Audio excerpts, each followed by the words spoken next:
Okay, here we are. We are live. We are once again with you, my friend Meher and I, Raphael, here to bring you an update on what's going on in the heavens and what's going on Earth, because everything's connected, right? Absolutely. As above, so below, as below, so above. So Meher, tell us what's happening. Okay, what's happening in the cosmos and affecting us big time right now? We are in eclipse season, as you all know. So an eclipse season is basically when a solar eclipse is followed by a lunar eclipse. And usually it's the 2-week period between the two eclipses, because they always come in pairs, is called eclipse season. So what happens in eclipse season is sudden big shifts and changes. Eclipses usually bring out of the closet anything that we have not looked at for a while that needs to be looked at. And we have been like, shoving it for later. So usually they bring changes that are necessary, but they do it in a sudden way. And then we have to keep up with them. So that's what eclipses do. Now, if all is in alignment, then eclipses just bring changes for you to look at. Sometimes they'll bring old things to resolve, or sometimes it is simply things that have been pushed under the carpet that need to come up to actually get resolved. Solar eclipses affect our external reality. The last one was in Scorpio. So that was all about diving deep into the depths of our external reality, which is who we are. The sun is our identity. And so our identities shifted. Some of us have had upgrades, realizations, and so on and so forth. And a lot of growth always happens after eclipses, and eclipses start a 6-month-long cycle, meaning whatever happens at the eclipse then goes on for 6 months. So if there's things that are ending and new things that are beginning, they will continue for the next 6 months. Its effect. And so the next is the lunar eclipse on the 8th, right? Yes, Monday night going into Tuesday morning. And it also happens to be election date. It happens to be election date. It's no coincidence, because like I said, as above, so below. So now the lunar eclipse peaks at about mid 4 a.m. Monday night going into Tuesday morning, but the penumbral starts around 1:30ish and then ends around 7:20, 7:30. So between 1 and 7, while we're asleep, will be the lunar eclipse in Santa Fe, New Mexico. So mountain time, and of course, depending on your time zone accordingly. Now, the solar eclipse did not affect the US, meaning it was not visible in the US. So usually when an eclipse is invisible, its effects are not as much in that region. The lunar eclipse is visible, so its effects are more. The lunar eclipses are about the internal reality, because the moon resembles our intuition, our innermost feelings. So the lunar eclipses affect that. This time the lunar eclipse is in Taurus. Taurus is all about, it's ruled by Venus, so it's finances, housing, stability, love, and Taurus is Gaia. So when there is any eclipse on Gaia, there's a big shift in everything that happens on Gaia. So a giant change coming onto Earth in preparation for the 1111 portal. That is a powerful portal for its own reasons. We will, now there is going to be a giant reset, monetary reset, not just because the lunar eclipse is in Taurus, but also Uranus is in Taurus, which is the sign that brings sudden shifts and changes and innovation. Like the internet is ruled by Uranus. The age of Aquarius is interesting. Yeah, And if the sun is eclipsed, no, that was last one. Yeah. But that means that would still be carrying through. Oh yeah, the eclipse season is the entire effect between the solar. It's the axis. So Scorpio Taurus axis is about Taurus is about your internal security and your savings and your money and things you've built over the years. And Scorpio is big money, debts, taxes, that kind of stuff. So the fact it would also, if you said the internet would be affected, that's also going to be increased, enhanced by the fact that there was a solar eclipse. Yes, that's already behind us now. Yes. Now the internet, when I say that, I'm saying it because there's another alignment where Uranus moved into Taurus, which has nothing to do with the eclipse. But Uranus is the planet. Uranus was discovered when we discovered like technology advanced, and Aquarius is also Uranian. So the age of Aquarius is all about progress, technological progress, and Uranus, which rules that. But Uranus is the planet at its higher octave will bring downloads, enlightening aha moments. At its lower octave, it creates sudden shifts that are unexpected. So when Uranus is in Taurus, there are sudden shifts that are going to happen to Earth and in finances. So that's another aspect that's going on. But now there is a lot more going on. So because we're still sort of trying to find our center within the chaos and navigating a lot of emotion, because Scorpio is diving deep into your emotional depths.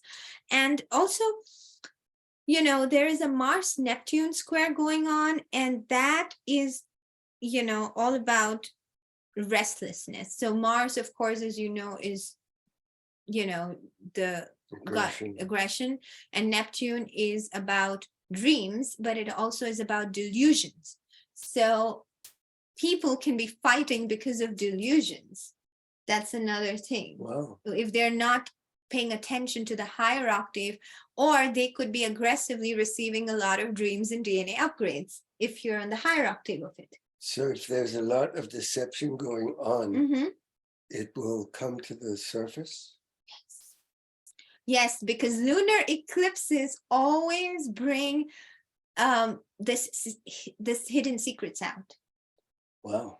Yeah. Big time. Yeah, totally. It's going to happen all over the world. Anything that is not the truth is going to be revealed.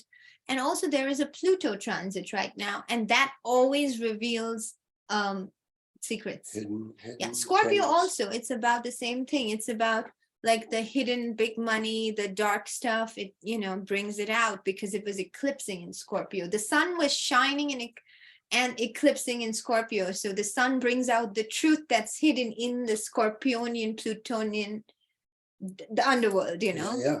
So that's what's happening here. The mafia.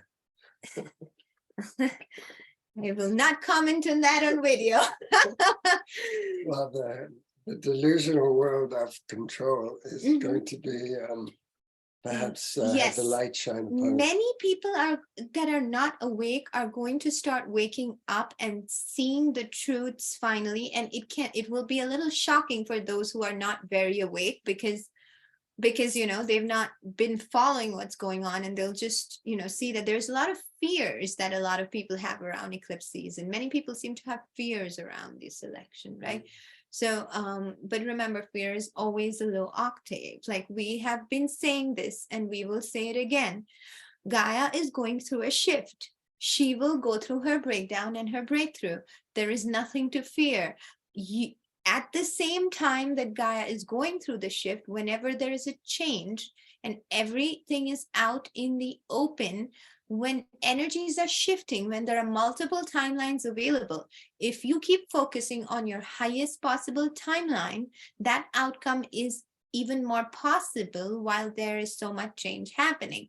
And in order for that outcome to happen, all of you is being cleansed. All of us are being cleansed, you know, all of your fears, all of the shadow work, all of your anger, everything, you know, is coming up for complete cleansing. So things, the wounds, ancient wounds that have not, are coming up for cleansing. This is not just because it's eclipse season, but this is because it's eclipse season that is dawning the new age, you know. So in the new energy, the old energy cannot survive. So there are wake-up calls. If and the eclipses just enhance the wake-up calls. So that's what's happening. Sweet. Now we also have Venus that entered Sagittarius. So now it's interesting because there is a Venus-Uranus opposition, and usually that is about our values and our relationship needs, which have shifted dramatically and suddenly. It's like all of a sudden you wake up and realize, oh, these relationships are not really serving me, you know.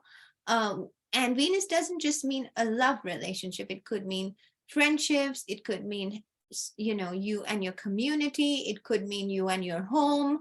You know, it could mean you and your finances. Whatever I'm doing with this is not working, and this is a sudden change, and I just need to like reevaluate, why am I going through this change? And you know, but because Venus is also in Sagittarius while the Venus Uranus opposition is happening, Sagittarius always makes us expand. You know, the Sagittarian is the archer. He aims high, big goals, you know, larger than life. It's ruled by Jupiter. So sometimes even exaggerated beyond reality. But when Venus is in Sagittarius, it's like, I could do so much better than this, you know, like with my relationships, with my finances, with my housing or whatever you built. So so that's what is going on, and the sudden shift and shakeup will make you realize that you could do much better and you can expand your horizons. And so now we're in Sagittarius season, where we will be entering it, you know, I mean, between Scorpio and Sagittarius season, and it'll be coming soon. So there is that aspect of it. You know, it's all about what your relationship with authenticity is. And because Sagittarius is about where are you authentic or inauthentic, and how do you put meaning to your life? What brings your life meaning is up for reevaluation. Like if you've been going round and round in circles with a certain habit or belief system, you will be questioning it and shifting it for the better. So we are shedding many, many layers and changing in many, many ways. And yeah, and then when Jupiter stations direct in Pisces, that's a huge one, because, you know, Jupiter rules Sagittarius. So it's a double whammy with when it comes to expansion. So we're all expanding with Gaia expanding, and the old ways just do not serve anymore. And any old ways that you haven't worked on or looked at will come up for clearing right about now during the eclipse season. And we're now at the tail end of the eclipse season. But one more thing, while Mars, Neptune, that issue is there is a sense of limbo. So it's like, I know my old doesn't serve me anymore, but I don't necessarily know where the new is, right? So this is a time of shift, but what am I shifting to? I don't know yet. So I'm just going to stay in the limbo because I don't know what's next, right? So if you're having that kind of feeling, remember that the reason you don't know what's next is because what's next is not formed yet. It's up to each and every one of us how we're going to form this new world. And whatever we manifest, it's the collective manifestation that it will turn into.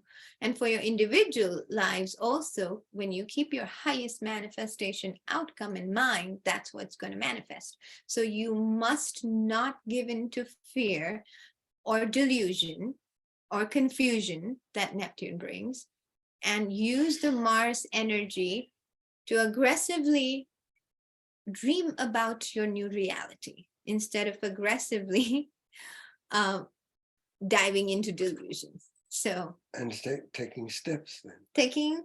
Well, the thing is, the steps will be revealed soon. Right now is that limbo phase. But yes, whatever steps are you can visualize, you take, like whatever are available and whatever you can see. But usually this type of transit brings this. And if you don't just rest, breathe, reset, there's a lot to reset with eclipse season. Yeah. Just work on what's closing, close those chapters. Wait until the new chapters open. Believe that the new chapters will bring your highest outcome. and just keep that in mind and no fear, you know. So yeah, elections are coming, yeah, but whenever the outcome is not decided, there is room to manifest. That's the most important piece we all need to understand, that instead of fearing change, you can say this change can be the best thing that can happen for me and Gaia. And then that's how it will be. It's really up to each and every one of us now. It opens potentials. Right, exactly. Sweet. I'm wondering if you want to just briefly say something about the 1111 portal that you talked about, because that's also down the road. It's also Veterans Day. It's an important moment each year. The number 11 is the number of the spiritual teacher. When it doubles, it is a very advanced, energetic. I mean, I'm not going to talk much about so what the eclipse season propels us through its changes is the window of ascension is another level of ascension, because there's been so many layers and levels, right? Is opening on 11/11. And if you do upgrade through eclipse season and do learn from the lessons of the eclipse season, then that window will take you out towards a higher, you become a different human being, essentially, and inside and out, you know, as we shift and shed. Or whatever you keep will stick with you for the next 6 months also. Because remember, the changes of eclipse last for 6 months.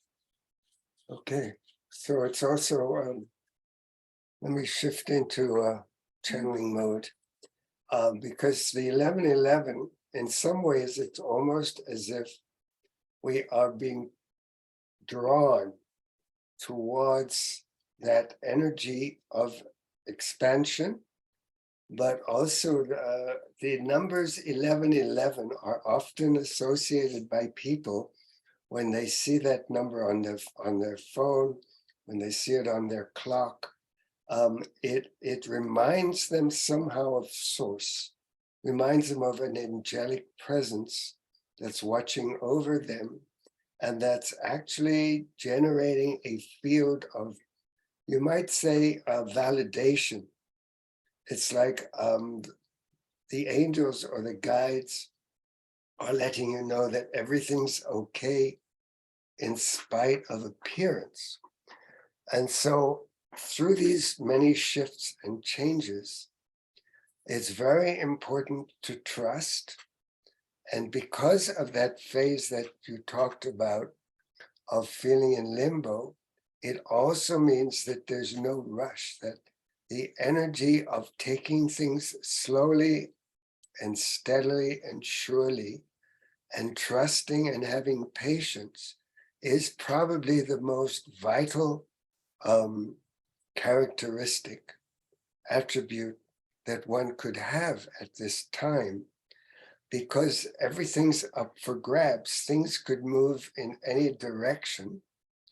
And when you have a center, when you ground, when you hold that vertical column of heaven and earth, and you have your heart in the center, and you focus on your heart, you put your right hand on your heart, your left hand on your right, and that immediately takes you to that location, and it shifts the focus from the mind, from the head, to that place of heart, which also reminds us that we're moving out of the time of the patriarchy, the time of hierarchical structures. We're moving to a more expansive way of being. We're honoring the divine feminine, and we're honoring also the human feminine. We're giving back to women their role in society as leaders, as guides, as the ones who carry that intuitive knowing, and that we can trust that inner guidance. Because when things are uncertain, it's very important to have some way to access stability and your intuition, instead of depending on trying to figure out that which cannot be figured out. that which goes beyond the mental, beyond the old ways of doing things, which has always been based upon the mind. We're now moving into an expansiveness of the heart field, because the heart field is a quantum field, and it connects us to all of life. It connects us to past and future and no time. And it allows us to also take that space of compassion when we look at ourselves, our shadows, our past, our conflicts, and it allows us to open up with that space, with that limbo, with that slowing down, simplifying, allows us to go to a field in which we can forgive. Because part of the most important thing we can do at this time is to recognize that we are all interconnected, and to understand that what that means is that we are all going through our own cycles. We are each carrying our own challenges, our own wounds. We're healing them. And that gives us the compassion to finally forgive and to receive forgiveness by forgiving ourselves, so that we look back and we no longer judge ourselves or anybody else. We see that what we thought were mistakes were just steps along the learning curve that we're now reaping the benefits of. And so we are able to understand that this too shall pass. We are going through a cycle of these eclipses, but they will come to an end and there will be a new beginning. And it's necessary.